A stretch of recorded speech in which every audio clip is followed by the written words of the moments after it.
सुप्रभात बच्चों। आज हम आपकी पाठ्य पुस्तक हिंदी के पाठ 3 का अध्ययन करेंगे, जिसका शीर्षक है अशुद्धि शोधन। तो चलिए पाठ को पढ़ते हैं और जानते हैं कि हम जब भी भाषा में कुछ लिखते हैं, चाहे वो शब्दों को हो, वाक्यों को, हम लिखते हुए किस प्रकार की गलतियां करते हैं और किस प्रकार से हमें लिखना चाहिए कि जिससे हमारी कम से कम गलतियां हो। तो चलिए पाठ को पढ़ते हैं और जानते हैं अशुद्धियों के बारे में। तो हम करते हैं। पाठ 3 अशुद्धि शोधन। शब्दों में प्रयुक्त ध्वनियों को जिस क्रम से उच्चारित किया जाता है, लिखने में भी उसी क्रम से विन्यस्त करने का नाम वर्तनी है। यानी कि हम जिस प्रकार से शब्दों का उच्चारण करते हैं, शब्दों में जो आने वाली जो ध्वनियां हैं, जिस प्रकार से हम उनको बोलते हैं, वैसे ही हम लिखने का कार्य करते हैं। तो जो लिखना होता है बच्चों, उसको वर्तनी कहा जाता है। ठीक है। शब्दों को बनाने के लिए व्यंजनों के साथ स्वरों का प्रयोग किया जाता है। स्वरों की सहायता के बिना व्यंजनों का उच्चारण नहीं किया जा सकता, क्योंकि व्यंजन स्वयं में आधे होते हैं। तो जब भी हम शब्दों को बनाते हैं, तो हम उस शब्दों को बनाने के लिए बहुत सारे क्या करते हैं, स्वरों का प्रयोग करते हैं, व्यंजनों का प्रयोग करते हैं।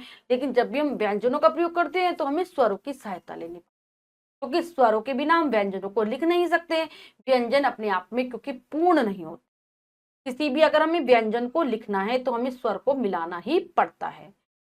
व्यंजनों के साथ स्वरों के चिन्हों का प्रयोग किया जाता है। स्वरों और व्यंजनों को उचित ढंग से लिखना ही वर्तनी है। तो जब हम स्वरों को व्यंजनों के साथ जब हम स्वरों को मिलाते हैं, उसके हम कुछ चिन्हों का प्रयोग करते हैं, जिनको मात्राएं कहा जाता है। तो वही जब हमारा जो लिखने का तरीका होता है, वही हमारी वर्तनी हो। ठीक है। यदि वाक्य में किसी तरह की अशुद्धि होती है, तो आपके बोले गए वाक्य का अर्थ भी बदल सकता है। यदि वाक्य में किसी तरह की अशुद्धि होती है, तो आपके बोले गए वाक्य का अर्थ भी बदल सकता है। यानी कि अगर हम वाक्यों का उच्चारण गलत कर रहे हैं, उनको लिखने को गलत तरीके से लिख रहे हैं, तो जो हम बोलना चाह रहे हैं, हो सकता है सामने वाले को वो बात वैसे समझ में ना आए, उसका अर्थ बदल जाए। तो हमें इस चीज का ध्यान रखना होता है, सामने वाले को आसानी से और सही समझ आ सके। इसके लिए व्याकरण के नियमों की दृष्टि से वाक्य शुद्ध हो। कि हम दूसरे को अपनी बात समझाना चाह रहे हैं, तो इसके लिए क्या जरूरी है, हमें व्याकरण के नियमों को जानना जरूरी है। उसके अनुसार शब्दों और वाक्यों को लिखने का ज्ञान होना जरूरी है। अतः वाक्य को व्याकरण के नियमों के अनुसार शुद्ध करना ही अशुद्धि शोधन कहलाता है। जब हम अपने शब्दों को, अपने वाक्यों को व्याकरणों के नियमों में बांधकर शुद्ध करते हैं, ठीक ढंग से लिखते हैं, शुद्ध करते हैं मतलब ठीक ढंग से लिखने का कार्य करते हैं, तो उसको कहा जाता है अशुद्धि शोधन। तो बच्चों, यहाँ पर तालिका के माध्यम से अशुद्ध और शुद्ध शब्दों के बारे में बताया गया है। तो चलिए एक बार पढ़ लेते हैं। कि अशुद्ध किस प्रकार से हैं हमारे शब्द और उनको शुद्ध रूप में कैसे लिखेंगे। जैसे यहाँ पर है, पहला जो हमारा शब्द है वो है क्या, कृपा। ठीक है। कृपा में जो कृपा होता है, कृपा नहीं, कृपा। ठीक है। तो जो र लगता है वो ऋषि वाला लगता है हमेशा। फिर आते हैं धर्म, धर्म होता है, धर्म नहीं धर्म।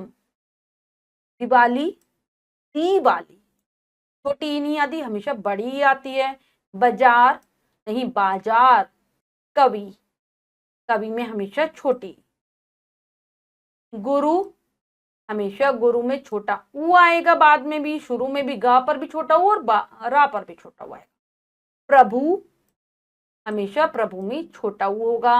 नहीं, नहीं होता, क्या होता है, नहीं, बड़ी लगती है नहीं में। वयसत, वयसत नहीं होता, क्या होता है, व्यस्त। सटेशन, सटेशन नहीं स्टेशन, हमेशा आधा सा आएगा। मित्र, मित्र नहीं होता, मित्र। त्र आता है, त्रिशूल वाला आता है, दो ता नहीं आते, त्रिशूल वाला। सहेली, सहेली, बड़ी ई।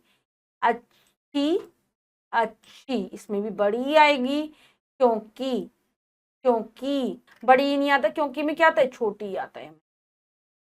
आगे और भी हैं अशुद्ध और शुद्ध शब्द। सकूल नहीं स्कूल, आधा सा।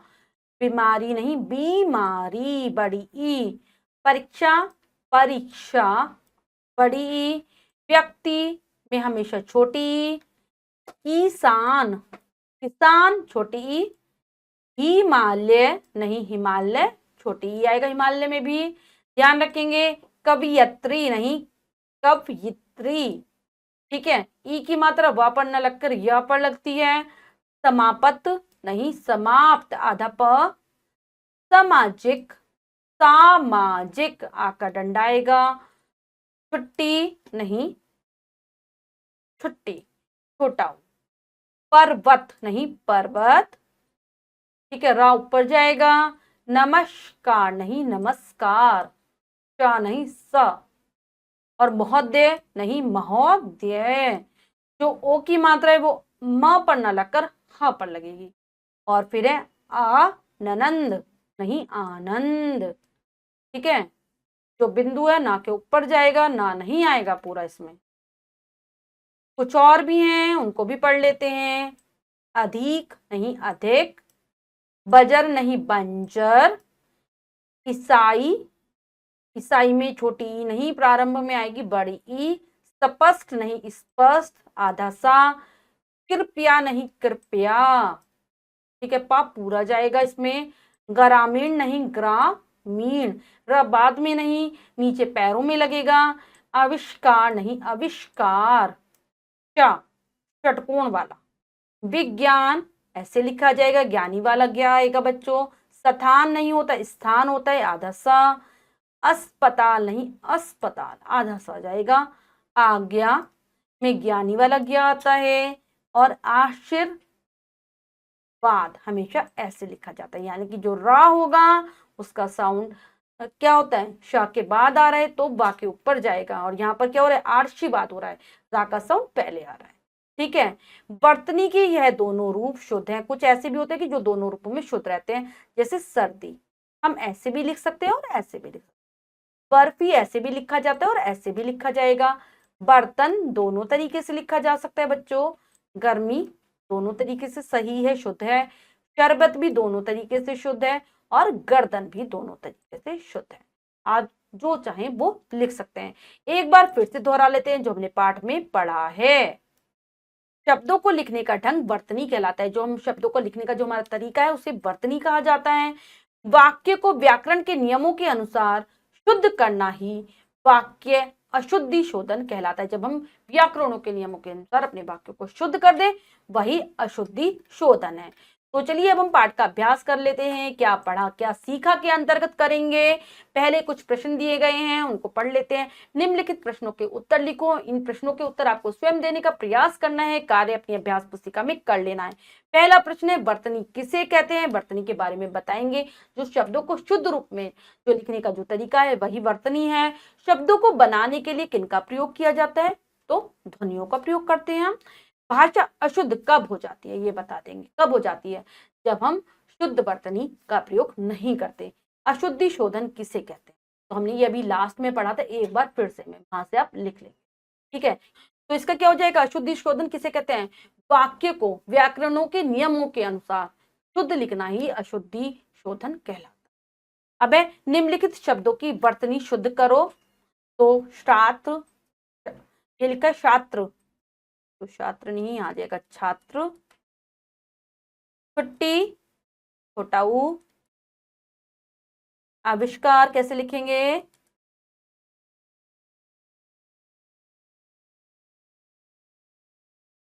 ठीक है। हो जाएगा हमारा क्या, नेक्स्ट है बर्तन। तो बच्चों बर्तन तो ये शुद्ध ही है, ऐसे भी लिख सकते हैं और इसको ऐसे भी लिख सकते हैं। भूमि बड़ा हो जाएगा। संसार में ऊपर बिंदु आ जाएगी। ईसाई बड़ा ई हो जाएगा। पड़ोस एक मात्रा आएगी, आओ नहीं आएगा, ओ आएगा। और सड़क में नीचे ड़ा पर बिंदु आएगा। ये हो गया। अब है शुद्ध शब्द के आगे सही का निशान लगाओ। तो लगाते हैं। राष्ट्रीय कौन सा वाला सही है, सेकंड नंबर वाला।